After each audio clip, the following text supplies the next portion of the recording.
Hi అండి. అందరికీ నమస్కారం. Welcome to cooking tasty recipe channel. ఈరోజు ఎంతో టేస్టీ అయిన ఎండు చేపలు టమాటా కర్రీ అనేది ఎలా తయారు చేసుకోవాలో వీడియోలో చూపిస్తున్నాను. ఎంతో టేస్టీగా సింపుల్‌గా తయారు చేసుకోవచ్చు. ముందుగా స్టవ్ మీద బాండీ పెట్టి బాండీలో ఆయిల్ అనేది హీట్ చేసుకొని ఇవనేవి మెత్తళ్ళండి. ఈ విధంగా తెల్లగా వచ్చే వరకు కడుక్కొని శుభ్రంగా ఈ విధంగా సైజు ముక్కలు కట్ చేసుకోవాలి. వాటిని ఆయిల్‌లో ఎటువంటి తడి లేకుండా ఈ విధంగా ఫ్రై చేసుకుంటే సరిపోతుంది. కలర్ అనేది ఇలా వస్తే పర్ఫెక్ట్ అనమాట. ఈ విధంగా ముక్కలనేవి వేయించుకొని పక్కకు తీసుకొని స్టవ్ మీద బాండీ పెట్టి అదే ఆయిల్‌లోకి జీలకర్ర, అలాగే ఆవాలు, సన్నగా కట్ చేసి పెట్టుకున్న ఆనియన్ ముక్కలనేవి ఈ విధంగా యాడ్ చేసి, అలాగే సన్నగా తరుక్కున్న పచ్చిమిర్చి 2 స్పూన్ల వరకు జింజర్ గార్లిక్ పేస్ట్ అనేది యాడ్ చేసి పచ్చి వాసన పోయేంత వరకు ఫ్రై చేసుకోవాలి. ఇందులోకి అలాగే హాఫ్ టీ స్పూన్ పసుపు అనేది కూడా యాడ్ చేసుకొని, పసుపు అనేది కూడా పచ్చి వాసన పోయేంత వరకు ఫ్రై చేసుకొని, అందులోకి హాఫ్ కేజీ టమాటా ముక్కలనేది ఈ సైజులో కట్ చేసుకొని యాడ్ చేసుకొని, మూత పెట్టి టమాటా ముక్కలు మెత్తగా మగ్గే వరకు ఉడికించుకోవాలన్నమాట.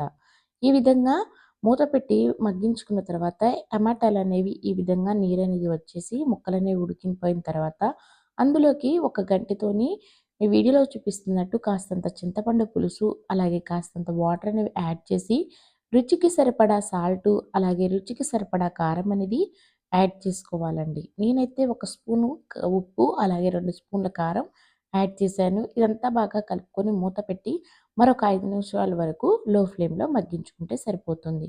చూసారు కదా! ఈ విధంగా టమాటా వాటర్ అనేవి సెపరేట్ అయిపోయిన తర్వాత దీనిలోకి ధనియాల పొడి యాడ్ చేసుకోవాలి. ఈ విధంగా ధనియాల పొడి అనేది యాడ్ చేసుకొని మరొకసారి కలుపుకొని, మరి మనం ముందుగానే వేయించి పెట్టుకున్న మెత్తళ్ళ ముక్కలు అంటే ఎండు చేప ముక్కలనేవి కూడా యాడ్ చేసి ఈ కూరలో బాగా కలిసేలాగా కలుపుకొని, మంటని మీడియం ఫ్లేమ్‌లో పెట్టుకొని, ఈ ముక్కలన్నిటిని కూరలో బాగా కలిసేలాగా కలుపుకొని మూత పెట్టి మరొక 5 నిమిషాల పాటు ఉడికించుకుంటే సరిపోతుందండి.